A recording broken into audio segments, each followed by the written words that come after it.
Hello everyone, I am Pooja Rawat. Welcome to Adda 24/7 School. In this video, we will discuss about NCERT solution related to our 7th chapter, that is correlation. So बच्चों, इसमें हम correlation से related जो हमारे NCERT questions हैं उनका हम solution देखने वाले हैं. So बच्चों देखते हैं कि कौन कौन से question है जो कि correlation से related है. तो सबसे पहले question की अगर हम बात करें, so सबसे पहला जो question है बच्चों वो है the unit of correlation coefficient between height in feet and weight in kg is, यानी कि क्वेश्चन पूछ रहा है कि कोरिलेशन कोएफिशिएंट की यूनिट क्या होगी जब हमारे पास दो वेरिएबल है. कौन कौन से? हाइट एंड फीट, या फिर हाइट इन फीट और बच्चों वेट इन केजी, यानी केजी और यहाँ पे क्या है फीट का वेरिएबल दिया हुआ है.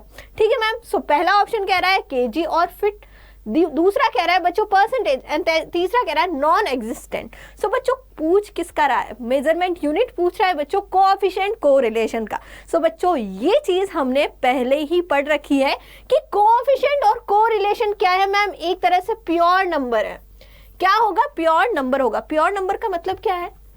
अगर हम प्योर नंबर की बात करते हैं तो मैम प्योर नंबर मतलब क्या है? यानी ये एक क्या है? रिलेटिव मेजरमेंट है मैम. कौन सा मेजरमेंट है? Relative measurement. अब रिलेटिव मेजरमेंट में बच्चों हमने डिस्पर्जन में बहुत अच्छे से पढ़ा था एब्सोल्यूट मेजरमेंट क्या होता है, रिलेटिव मेजरमेंट क्या होता है. यानी कि जो रिलेटिव मेजरमेंट से हमारा जो रिजल्ट आएगा हम उसको बच्चों यहाँ पे किसी भी यूनिट में यहाँ नहीं दिखा सकते. ठीक है, चाहे वो केजी हो, चाहे वो फिट हो, चाहे वो फुट हो, किसी में भी नहीं दिखा सकते. सो मैम अगर हम बात करते हैं कोएफिशिएंट कोरिलेशन, जो हमारा क्या है मैम? एक प्योर नंबर है, एक रिलेटिव मेजरमेंट है. सो मैम हमारी ये जो यूनिट होगी मेजरमेंट की, ये क्या होगी? कुछ भी नहीं होगी, सिर्फ एक नंबर होगा, कोई यूनिट नहीं होगी. सो हम कहेंगे ये क्या है? नॉन एग्जिस्टेंट है. क्या है बच्चों? Non existent. सो हमारे क्वेश्चन नंबर 1 का आंसर क्या होगा बच्चों? सी होगा. अगले क्वेश्चन की तरफ बढ़ते हैं. अगला क्वेश्चन क्या कह रहा है? The range of simple correlation coefficient is. यहाँ पे बच्चों पूछ रहा है सिंपल कोएफिशिएंट कोरिलेशन की जो रेंज है बच्चों किससे कितने के बीच में रहती है. First option is 0 to infinite, second is -1 to +1, third is -infinite to infinite. यहां पे लिख लेते हैं 0 to infinite, -1 to +1 and then -infinite okay to infinite. सो बच्चों कोएफिशिएंट कोरिलेशन के बारे में पूछा है, सिंपल कोएफिशिएंट कोरिलेशन का पूछा है. सो इसकी जो वैल्यू है या इसकी जो रेंज है बच्चों तो किससे किसके बीच में लाई करती है? सो हम कहेंगे मैम -1 to +1 के बीच में क्या करती है? वैल्यू लाई करती है. जो हमारा वैल्यू आएगा बच्चों, जो हमारा आंसर आएगा कभी भी कोएफिशिएंट निकालने का टू वेरिएबल्स का, सो मैम उसमें हम देखते हैं किससे किसके बीच में आंसर आता है? -1 to +1 के बीच में आंसर आता है. अगर कभी भी बच्चों इसके बिटवीन ये जो वैल्यू है, ये जो हमारी लाई कर रही है वैल्यू -1 to +1 के बीच में, अगर इसके बीच आंसर नहीं आता है तो हमारा क्या हो जाएगा? यहाँ पे कैलकुलेशन एरर होगी. हमने कैलकुलेशन में क्या करी है? एरर करी है, एरर हो गई. ठीक है, एरर होगी ये.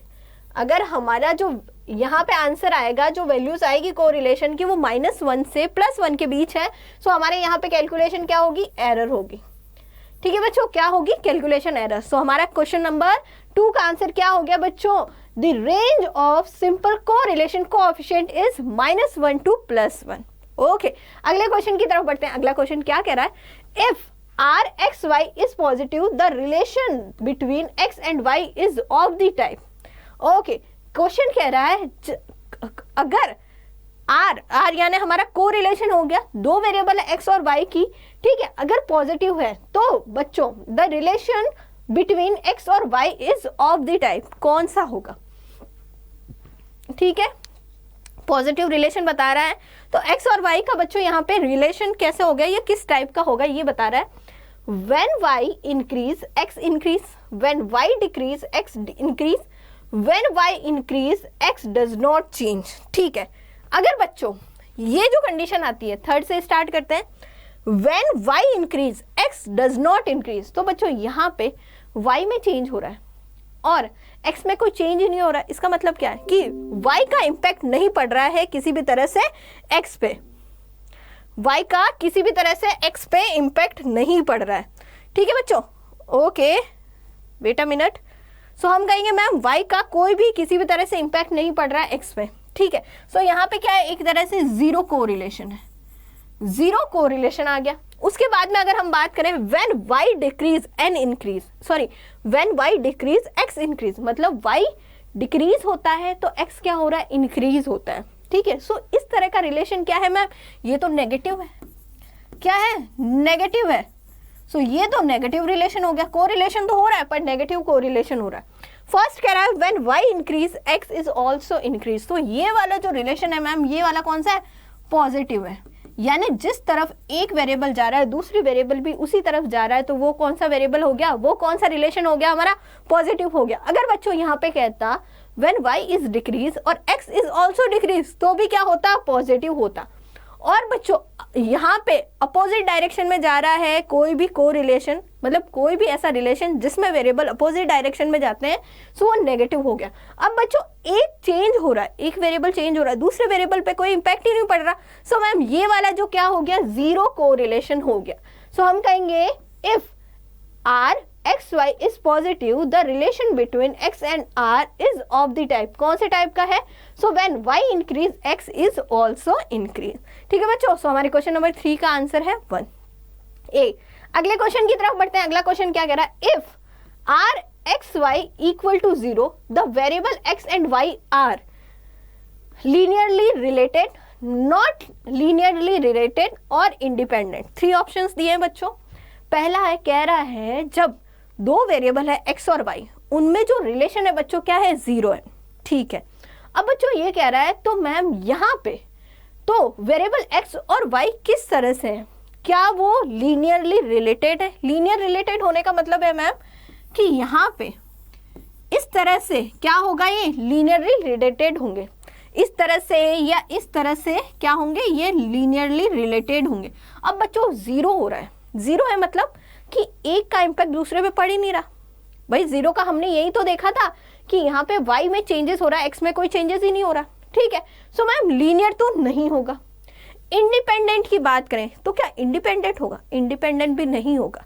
हम यहाँ पे देखेंगे बच्चों 0 का मतलब ये नहीं है कि किसी भी तरह का कोई रिलेशन नहीं है। हम कभी नहीं सोचेंगे अगर किसी भी वेरिएबल्स में कोरिलेशन 0 आता है, सो हम वहां ये नहीं देखेंगे कोरिलेशन है ही नहीं, यानी वो इंडिपेंडेंट है आपस में, नहीं, कभी नहीं। सो यहाँ पे बच्चों कोई ना कोई दूसरा रिलेशन एग्जिस्ट हो सकता है बच्चों। सो हम कह सकते हैं नॉट लीनियरली रिलेटेड। हम यहाँ पे ये कह सकते हैं कि यहाँ पे बच्चों आर एक्स वाई इक्वल 0 है, लीनियर रिलेटेड नहीं हो सकते, इंडिपेंडेंट नहीं हो सकता, तो हम कहेंगे ये क्या है, नॉट लीनियरली रिलेटेड है, ठीक है। मे बी बच्चों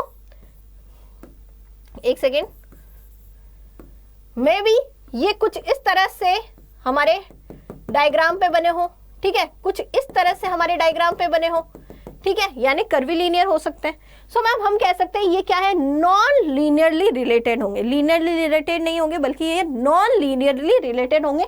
ये बच्चों इस तरह से भी क्या हमारे डायग्राम में प्लॉट हो सकते हैं। तो हमारे क्वेश्चन नंबर 4 का आंसर क्या है बच्चों, बी है। अगले क्वेश्चन की तरफ बढ़ते हैं। अगला क्वेश्चन क्या कह रहा है, of the following 3 major which can measure any type of relation, ठीक है भाई, कौन सा ऐसा मेजर है जो किसी भी तरह का रिलेशन बता सकता है। पहला है Karl Pearson coefficient of correlation, second is Spearman rank correlation, third is scatter diagram. So बच्चों Karl Pearson coefficient of correlation किस तरह का हमारा रिलेशन बताता है, सो हम कहेंगे लीनियर रिलेशन ही बताता है मैम, 0 x और y। अगर हमें लीनियर रिलेशनशिप देखना है, हमने बच्चों हमारा कार्ल पियर्सन कोएफिशिएंट कोरिलेशन में सबसे पहली लाइन ही यही पढ़ी थी, अगर वेरिएबल्स में लीनियर रिलेशनशिप है तभी क्या हो सकता है, हम Karl Pearson coefficient of correlation निकाल सकते हैं। अगर लीनियर रिलेशनशिप नहीं है सो वहाँ पे कार्ल पियर्सन कोएफिशिएंट कोरिलेशन निकालने का कोई मतलब नहीं है, ठीक है मैम। सो यहाँ पे ये सिर्फ किस में काम आता है, लीनियर रिलेशनशिप निकालने में काम आता है। आगे हम देखेंगे Spearman rank correlation. Spearman rank correlation होता है बच्चों, वो लीनियर और जो कर्वी लीनियर होते हैं उन दोनों में निकालने के लिए काम आता है, ठीक है। लीनियर और कर्वीलिनियर दोनों ही तरह के जो मेजरमेंट है वो स्पेयरमैन रैंक कोरिलेशन से हम निकाल सकते हैं। इसके अलावा बच्चों स्कैटर्ड डायग्राम, स्कैटर्ड डायग्राम में हम किसी भी तरह का रिलेशन देख सकते हैं। स्कैटर्ड डायग्राम में हमने देखा था हम लीनियर रिलेशनशिप देख सकते हैं, हम कर्वीलिनियर देख सकते हैं। अगर कोई रिलेशन नहीं है तो भी हमें कैसे पता चलता है, स्कैटर्ड डायग्राम से पता चलता है। तो हम कहेंगे बच्चों यहाँ पे जो मेजरमेंट दिए हुए हैं इसमें से जो स्कैटर्ड डायग्राम है उसमें हम किसी भी तरह का रिलेशन देख सकते हैं। ठीक है, सो हमारा करेक्ट आंसर क्या है बच्चों, स्कैटर्ड डायग्राम हमारा करेक्ट आंसर है। अगले क्वेश्चन की तरफ बढ़ेंगे। If precisely measure data are available the simple correlation coefficient is more accurate than rank correlation coefficient, less accurate than rank correlation coefficient, as accurate as rank correlation coefficient. अगर precisely measurement data दे रखा है जिनको हम major कर सकें, ठीक है, यानी हमारे पास क्या है, हमारे पास क्वांटिटेटिव डेटा है।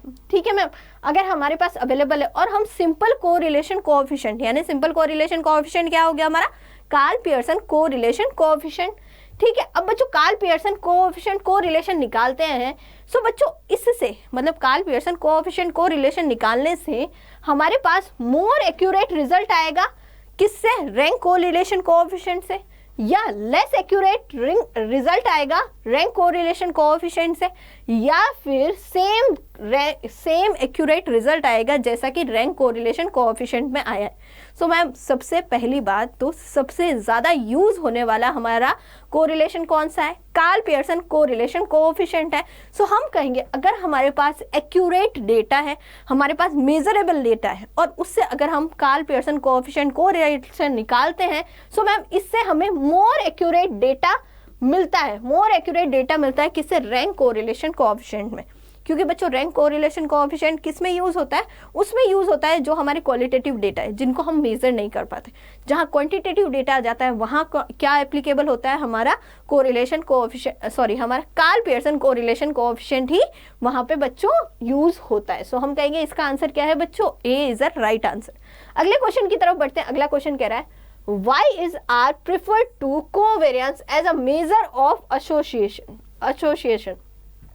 ओके, ये कह रहा है कि हम R को क्यों प्रेफर करते हैं, why is R preferred to covariance, हमें कोवेरियंस देखने के लिए R क्यों प्रेफर करते हैं हम जब भी हम इसका मेजरमेंट करते हैं। सो बच्चों सिंपल सी बात है, R हमेशा क्या बताता है, डायरेक्शन बताता है। R हमें क्या बताता है, रिलेशन बताता है। R यानी कोरिलेशन, कोरिलेशन हमें क्या बताता है कि वेरिएबल में रिलेशन है या नहीं है, और है तो भी क्या पॉजिटिव रिलेशन है, क्या नेगेटिव रिलेशन है, या किस तरह का रिलेशन है, हमें कैसे पता चलता है, कोरिलेशन से ही पता चलता है। सो हम कहेंगे मैम अगर हम R निकालते हैं, R को मेजर करते हैं यानी कोरिलेशन को मेजर करते हैं तो हमें बहुत कुछ पता चलता है। सो मैम अगर हम बात करें both correlation coefficient and covariance measure the degree of linear relationship between two variable, यानी कि जो रिलेशनशिप है दोनों वेरिएबल में वो किस डिग्री का है, यानी पॉजिटिव है, नेगेटिव है, या कितना रिलेशन है, ये कैसे पता चलता है, हमें कोरिलेशन और कोवेरियंस से ही पता चलता है। But correlation coefficient is generally preferred to covariance due to following reason. अब बच्चों यहाँ पे जो कोएफिशिएंट कोरिलेशन है यानी R जो है हमारा वो प्रेफर करता है कोवेरियंस को। क्यों करता है, सो पहली बात correlation coefficient has pure number और नो यूनिट। अगर हम बात करें कोरिलेशन हम जो मेजरमेंट निकालते हैं वो क्या है मैम, एक तरह से क्या है मैम, प्योर नंबर है, यानी हम उसको किसी यूनिट में मेजर नहीं कर सकते। दूसरा है correlation coefficient is independent of origin as well as scale. वहीं बच्चों हमारा कोरिलेशन कोएफिशिएंट है वो क्या है, इंडिपेंडेंट है, किससे, ओरिजिन से भी इंडिपेंडेंट है और स्केल से भी इंडिपेंडेंट है, यानी कि जो वैल्यू है, जो वैल्यू दी हुई है बच्चों उस वैल्यू को किसी भी नंबर से मल्टीप्लाई करो या फिर एड ऑन करो, सब्सट्रैक्ट करो या फिर उसको डिवाइड करो किसी भी नंबर से, हमारी जो वैल्यू आएगी कोरिलेशन की वो क्या होगी बच्चों, सेम ही होगी। ठीक है, किसी भी तरह का कोई भी चेंजेस नहीं होगा। इसलिए बच्चों यहाँ पे इन सब के लिए ही क्या प्रेफर किया जाता है, कोएफिशिएंट कोरिलेशन किसको प्रेफर करता है, कोवेरियंस को प्रेफर करता है। अब बच्चों कोवेरियंस कैसे निकलता है, सो सिंपल है, हमारा कोवेरियंस ऑफ एक्स और वाई निकलता है बच्चों हमारा सिग्मा एक्स वाई। ठीक है, हमारा जो सिग्मा एक्स वाई है वही हमारा क्या है बच्चों, कोएफिशिएंट, हमारा कोवेरिएंस, हमारा कोवेरिएंस है किसका, एक्स और वाई का, और ये निकलता कैसे, सिग्मा एक्स और वाई से निकलता है। अब बच्चों जो हमारी कोवेरिएंस की वैल्यू आएगी, चाहे वो प्लस में हो, अगर वो प्लस में आती है तो हमारा कोरिलेशन भी किस में आएगा, प्लस में आएगा, ठीक है, वो भी किस में आएगा, प्लस में आएगा। अगर कोवेरिएंस की वैल्यू माइनस में आती है तो हमारा कोरिलेशन की वैल्यू भी क्या आएगी, माइनस में आएगी। ये हमने बच्चों विथ प्रैक्टिकल करके देखा है। जब जब हमारे कोवेरिएंस की वैल्यू पॉजिटिव आई है, हमारा कोरिलेशन भी पॉजिटिव आया। जब हमारी कोवेरिएंस की वैल्यू नेगेटिव आएगी तो हमारा कोरिलेशन भी क्या आएगा बच्चों, नेगेटिव आएगा। इसीलिए बच्चों हम क्या करते हैं, प्रेफर करते हैं कोवेरिएंस को। आगे देखते हैं बच्चों अगला क्वेश्चन क्या कह रहा है। अगला कह रहा है can R lie outside the -1 और +1 range depending on the type of data। अगर हम डेटा का मेजरमेंट करते हैं, डेटा का कैलकुलेशन करते हैं और उनमें कोरिलेशन देखते हैं, सो क्या हमारी जो वैल्यू है, जो हमारा कोरिलेशन आया है, क्या वो वैल्यू यहाँ पे बच्चों आउटसाइड हो सकती है, या फिर हमारी जो वैल्यू है -1 और +1 के बाहर जा सकती है। अगर जाएगी तो कैसा रहेगा हमारा डेटा, क्या एक्यूरेसी रहेगी उसमें। सो सिंपल सी बात है बच्चों, कभी भी हम कोरिलेशन के बारे में पढ़ते हैं ना, कोरिलेशन की जो वैल्यू है वो हमेशा -1 से +1 के बीच ही आएगी। हमेशा क्या होगा, हमारी जो वैल्यू आएगी कोरिलेशन की वो हमेशा -1 से +1 के बीच आएगी। अगर बच्चों हमारा जो कैलकुलेशन डेटा जो आ रहा है, कैलकुलेट जो हो रहा है, अगर वो इनके बीच नहीं आ रहा तो मतलब क्या हो रहा है, हमने कैलकुलेशन में एरर की है। कभी भी बच्चों हमारी कोरिलेशन की वैल्यू इनसे बाहर नहीं जाएगी, हमेशा इनके बीच ही आएगी। इनके बीच आएगी तब भी एरर हो सकती है, पर सबसे ज़्यादा एरर कब हो जाएगी, जब इससे ज़्यादा हो जाएगी। यानी इस वैल्यू से बाहर अगर कोई वैल्यू आ रही है तो मतलब हमने पक्का कैलकुलेशन एरर की है, इसीलिए हमारी कैलकुलेशन की वैल्यू ऐसी आ रही है। सो हम कहेंगे the value of the correlation coefficient lie between -1 and +1, यानी हमारी जो कोरिलेशन कोएफिशिएंट की वैल्यू है -1 से बच्चों +1 के बीच में वेरी करती है। If the value r is outside the range of any type of data it indicate error in a calculation. तो बच्चों अगर हमारी वैल्यू इन वैल्यूज से बाहर जाती है, -1 से +1 के बाहर जाती है, सो हमने क्या करा है, यहाँ पे कुछ ना कुछ कैलकुलेशन एरर करी है, इसलिए ये बाहर जा रही है। ठीक है बच्चों, सो हमारा कभी भी +1 और -1 के बाहर रेंज नहीं जाती है किसकी, कोरिलेशन की। यही था बच्चों हमारे क्वेश्चन नंबर 8 का आंसर। अगले क्वेश्चन की तरफ बढ़ेंगे। अगला क्वेश्चन क्या कह रहा है, डज कोरिलेशन इम्प्लाई कॉजीनेस। क्या कोरिलेशन बच्चों कॉजीनेस पे अप्लाई होता है, यानी कॉज और इफेक्ट पे अप्लाई होता है। इसके लिए तो बच्चों हमने हमारा जो फर्स्ट वीडियो था उसी में हमने पढ़ लिया था, जिसमें हमने देखा था कि ज़रूरी नहीं है कि अगर हम वेरिएबल्स में बच्चों को रिलेशन देख रहे हैं वहाँ पे कॉज और इफेक्ट रिलेशन हो। पर बच्चों ये ज़रूरी है जब किन्हीं दो वेरिएबल में कॉज और इफेक्ट रिलेशन आ जाता है वहाँ को रिलेशन ज़रूर होता है। सो बच्चों अगर हम बात करें यहाँ पे हम कहेंगे correlation measure do not imply causation, यानी कि कोरिलेशन में जब हम मेजरमेंट करते किन्हीं भी कोई भी दो वेरिएबल ले लो उनमें हमें कोरिलेशन देखना है। अब वहाँ ज़रूरी नहीं है बच्चों की कॉजीनेस हो, ठीक है। यहाँ पे हम कोरिलेशन कॉज और इफेक्ट के बेसिस पे नहीं देख रहे, हम सिंपली कोई भी वेरिएबल ले लेते हैं। जैसे हम इनकम और बच्चों प्राइस का रिलेशन ले लेते हैं, दो हमारा वेरिएबल हो गया, इन वेरिएबल्स में क्या क्या रिलेशन है ये हमें देखना है, ये को रिलेशन हो गया, ठीक है। उसके अलावा कोई भी दो वेरिएबल ले लो, जैसे कि ब्यूटी एंड इनकम का ले लो, कोई भी रैंडमली दो वेरिएबल्स हमने ले लिए, इनमें हमें क्या देखना है बच्चों, को रिलेशन देखना है।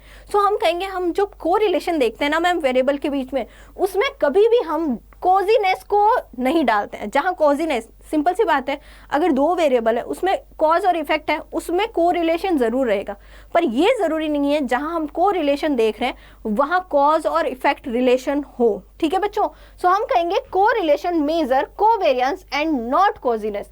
अब बच्चों को रिलेशन क्या मेजर करता है, को रिलेशन मेजर करता है कोवेरिएंस है या नहीं है। कोवेरिएंस यानी कि एक वेरिएबल अगर चेंज हो रहा है क्या इसका इम्पैक्ट दूसरे वेरिएबल पे पड़ रहा है नहीं पड़ रहा। अगर दूसरे वेरिएबल पर इसका इम्पैक्ट पड़ रहा है तो किस तरह से पड़ रहा है, पॉजिटिवली पड़ रहा है, नेगेटिवली पड़ रहा है। सो हम कहेंगे मैम को रिलेशन क्या देख रहा है, ये मेजर करता है कोवेरिएंस को, यानी कितना यहाँ पे चेंज हो रहा है दूसरा वेरिएबल, ठीक है, बल्कि ये कोजिनेस को नहीं देखता है, कोरिलेशन कोजिनेस को नहीं देखता, बल्कि ये किसको देखता है, कोवेरिएंस को देखता है। Correlation does not imply cause and effect relationship. और बच्चों यहाँ पे ये बात लिखी हुई है कि हमारा कोरिलेशन कॉज और इफेक्ट को नहीं देखता है, कॉज और इफेक्ट का रिलेशनशिप नहीं देखता है। पर बच्चों एक चीज ध्यान रखना, मैं बार बार कह रही हूँ, जहां पे देखो ये हमारा कोरिलेशन है, तो वहां जरूरी नहीं है कॉज और इफेक्ट हो, ठीक है, ये जरूरी नहीं है। पर बच्चों जहां पे कॉज और इफेक्ट हो,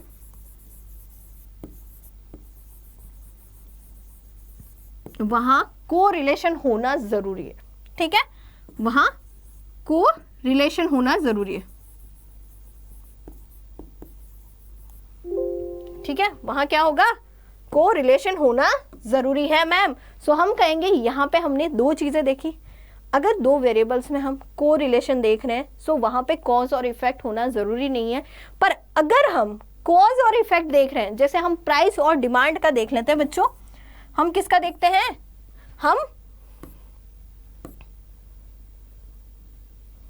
हम यहाँ पे प्राइस और डिमांड का देखते हैं मैम। जब हम प्राइस और डिमांड का यहाँ पे देखते हैं सो मैम हमेशा क्या होता है, जब भी प्राइस कम होती है तो डिमांड क्या हो जाती है, इंक्रीज होती है। तो यहाँ पे क्या हो रहा है मैम, कॉज और इफेक्ट हो रहा है, यहाँ पे प्राइस में क्या हो रहा है मैम, चेंजेस हो रहा है, और उसकी वजह से डिमांड में चेंजेस हो रहा है। यहाँ पे क्या है मैम, यहाँ पे कॉज और इफेक्ट रिलेशनशिप है, और यहाँ पे देखेंगे इन दोनों वेरिएबल में क्या है, को रिलेशन है, तभी तो कॉज और इफेक्ट आ रहा है, ठीक है, कॉज और इफेक्ट आ रहा है। पर जरूरी नहीं है, जैसे हम यहाँ पे बच्चों प्राइस और इनकम ले लेते हैं, प्राइस और इनकम दोनों क्या है मैम, अलग अलग फैक्टर है, दोनों अलग अलग वेरिएबल्स है।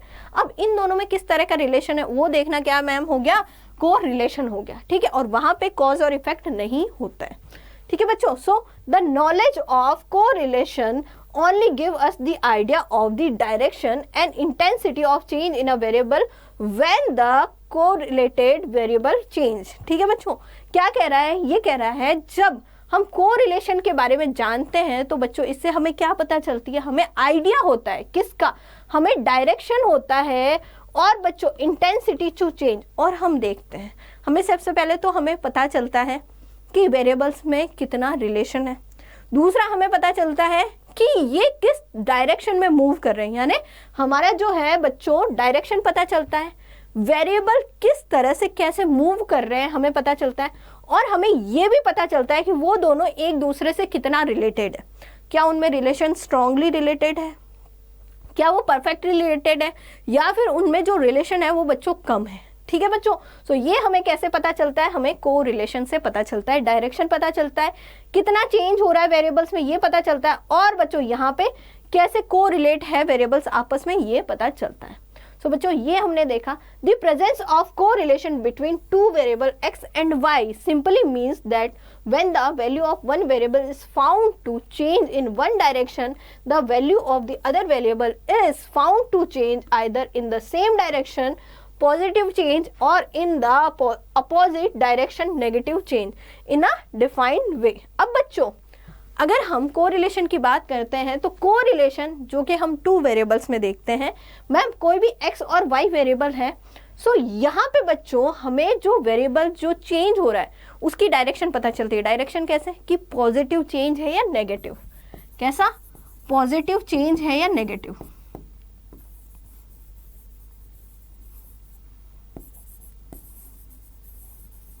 अब बच्चों पॉजिटिव चेंज का मतलब है, पॉजिटिव चेंज का मतलब है कि जो हमारा x और y वेरिएबल है, दो वेरिएबल है, पॉजिटिव चेंज का मतलब है कि अगर x वेरिएबल इंक्रीज हो रहा है, x वेरिएबल में चेंज हो रहा है यानी x वेरिएबल इंक्रीज हो रहा है, सो हमारा y वेरिएबल भी क्या होगा, इंक्रीज होगा। जब हमारा x वेरिएबल डिक्रीज हो रहा है सो y वेरिएबल भी क्या होगा, डिक्रीज होगा, यानी दोनों में क्या है, पॉजिटिव रिलेशनशिप है, दोनों एक ही डायरेक्शन में जा रहे हैं। सो मैम यहाँ पे क्या हो गया, पॉजिटिव चेंज हो गया, पॉजिटिव रिलेशन हो गया। वहीं बच्चों नेगेटिव रिलेशन क्या बताता है, नेगेटिव रिलेशन कहता है एक वेरिएबल इंक्रीज हो रहा है यानी x वेरिएबल इंक्रीज हो रहा है, सो y वेरिएबल क्या होगा बच्चों, डिक्रीज होगा। जब x वेरिएबल डिक्रीज होगा सो y वेरिएबल क्या होगा, इंक्रीज होगा, यानी ये वाला जो डायरेक्शन क्या है, नेगेटिव है, ठीक है। ये वाला कौन सा रिलेशन है, नेगेटिव है, दोनों क्या हो रहे हैं, अपोजिट जा रहे हैं। जब एक इंक्रीज हो रहा है दूसरा डिक्रीज हो रहा है, दूसरा इंक्रीज हो रहा है पहला वाला डिक्रीज हो रहा है। जैसे कि सर्दियों की बात कर लेते हैं, सर्दियों में बच्चों सर्दी पड़ती है तो बच्चों उस टाइम क्या होता है, आइसक्रीम की जो डिमांड है वो क्या होने लग जाती है, कम होने लग जाती है। सो मैम हम कहेंगे वहाँ पे कौन सा रिलेशन है, नेगेटिव रिलेशन है, ठीक है बच्चों। सो इस तरह का डायरेक्शन हमें पता चलता है किससे, को रिलेशन में। डायरेक्ट हमें कोई रिलेशन हो भी नहीं सकता बच्चों, अगर जीरो है तो कोई रिलेशन हो भी नहीं सकता, ठीक है बच्चों। या फिर किसी और तरह का रिलेशन हमें देखने को मिलता है वहाँ पे। सो बच्चों इसीलिए अगर हम कहें, सो मैम को रिलेशन यहाँ पे इम्प्लाई नहीं करता है कॉजिनेस को, पर जहाँ कॉज और इफेक्ट आ जाता है वहाँ को रिलेशन जरूर रहता है, ठीक है। ओके, अगला क्वेश्चन क्या कह रहा है, when is rank correlation more precise than simple correlation coefficient. ये बोल रहा है कि कब हमारा जो रैंक को रिलेशन है, स्पेयरमैन रैंक को रिलेशन है बच्चों, वो कब अच्छे से एक्यूरेट डेटा देता है, जबकि को रिलेशन कोएफिशिएंट भी होता है, यानी कोएफिशिएंट को रिलेशन भी है, पियर्सन कोएफिशिएंट को रिलेशन है जो कि हमारा सिंपल कोएफिशिएंट को रिलेशन है, और बच्चों रैंक को रिलेशन कोएफिशिएंट है। अब बच्चों रैंक कोएफिशिएंट को रिलेशन को हम कब हमारा प्रिसाइसली आंसर देता है, तो सिंपल सी बात है, हमारा जो बच्चों यहाँ पे जो क्वालिटेटिव जो डेटा है जिनको हम बच्चों नंबर में मेजर नहीं कर पाते, मैथमेटिकली मेजर नहीं कर पाते, जैसे कि इंटेलिजेंस हो गया, ब्यूटी हो गया, लव हो गया, जिनको हम बच्चों यहाँ पे किस में मेजर नहीं कर सकते, नंबर में मेजर नहीं कर सकते। सो बच्चों ऐसे क्वालिटेटिव डेटा में हम क्या लगाते हैं, रैंक कोरिलेशन लगाते हैं। सो बच्चों कौन कौन सी सिचुएशन अगर देखें, rank correlation is more precise than simple correlation coefficient in a following situation.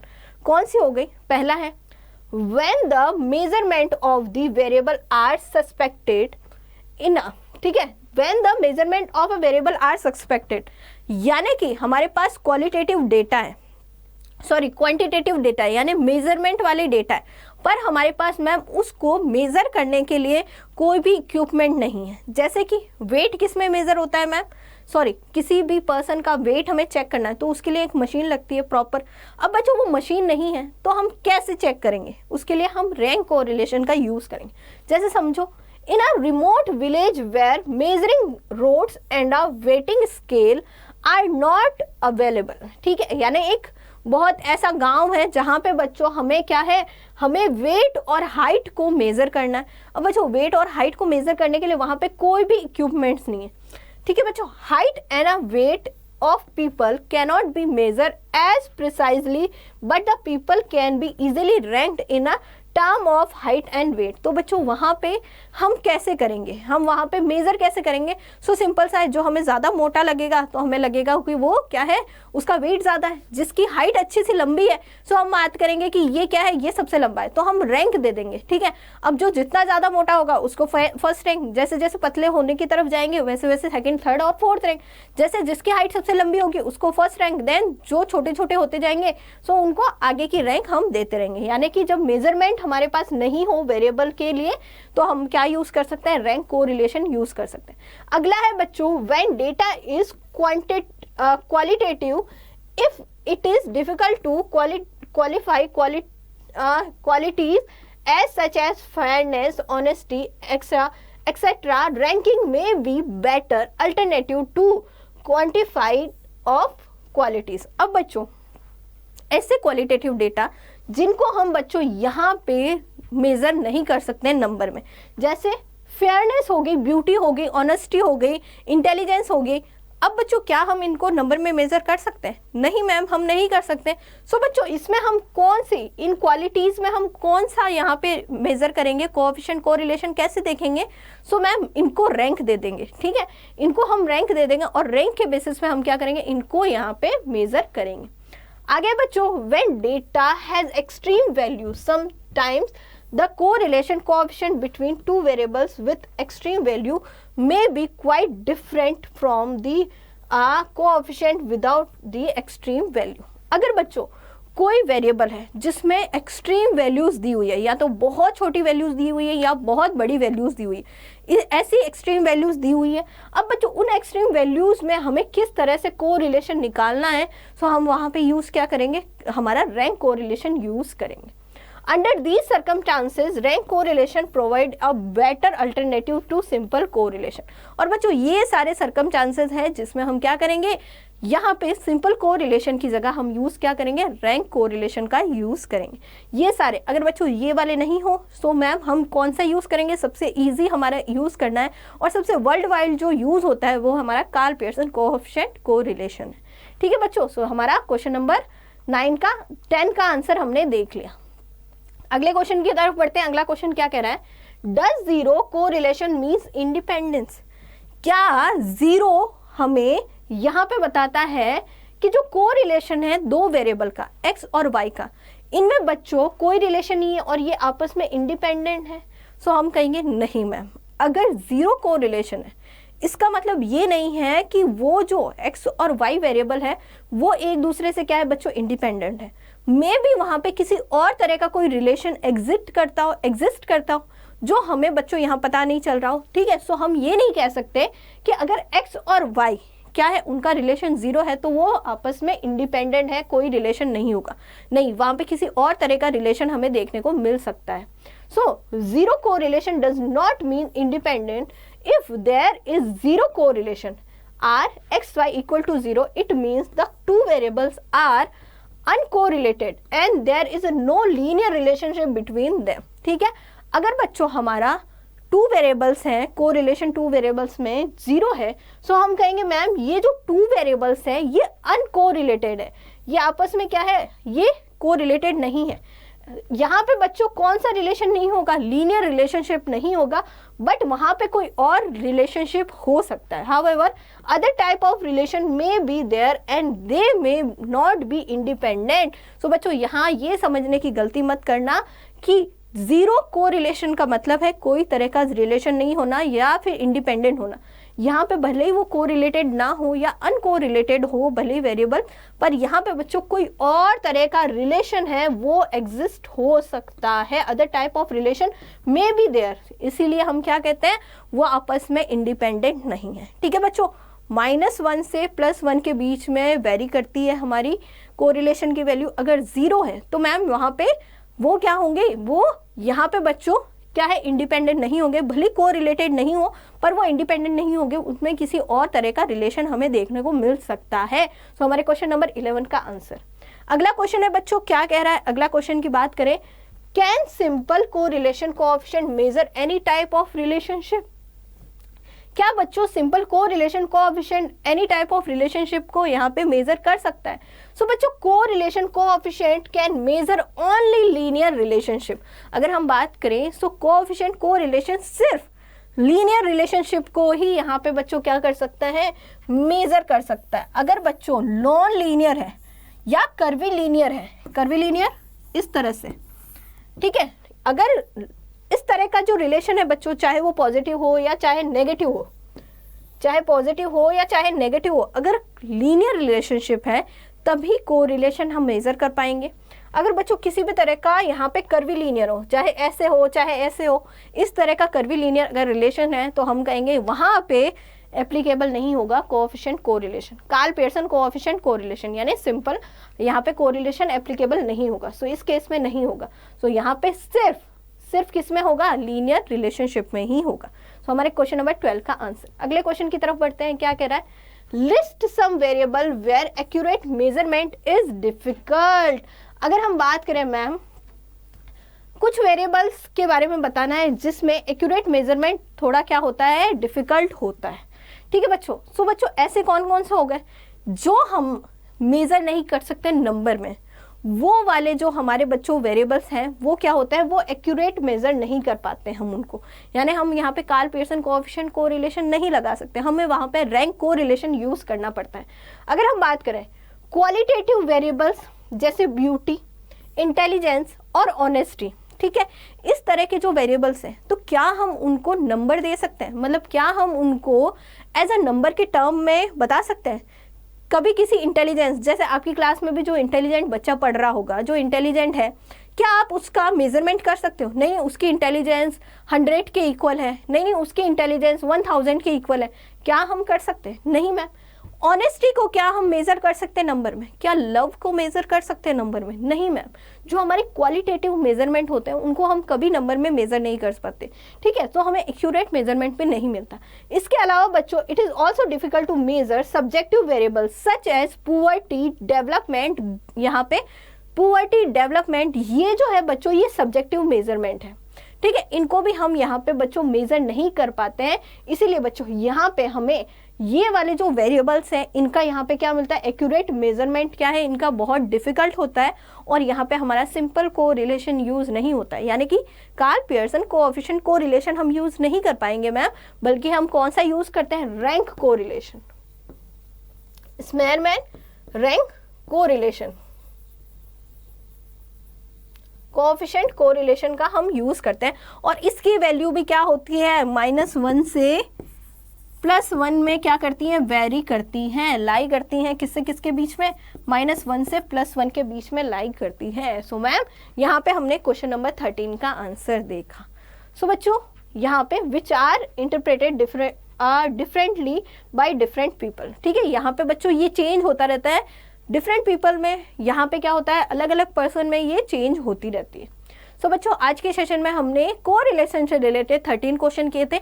आगे आने वाले वीडियोस में बच्चों हम न्यूमेरिकल्स क्वेश्चन करेंगे, इसीलिए बच्चों मैंने सेपरेट कर ली वीडियो, क्योंकि न्यूमेरिकल हमारे थोड़े ज़्यादा न्यूमेरिकल्स क्वेश्चन है, तो उनको हम नेक्स्ट जो हमारा वीडियो होगा उसमें हम कवर करेंगे। ठीक है बच्चों, आई होप सो कि आपको समझ में आया होगा, आपको वीडियो पसंद आया होगा। Thank you.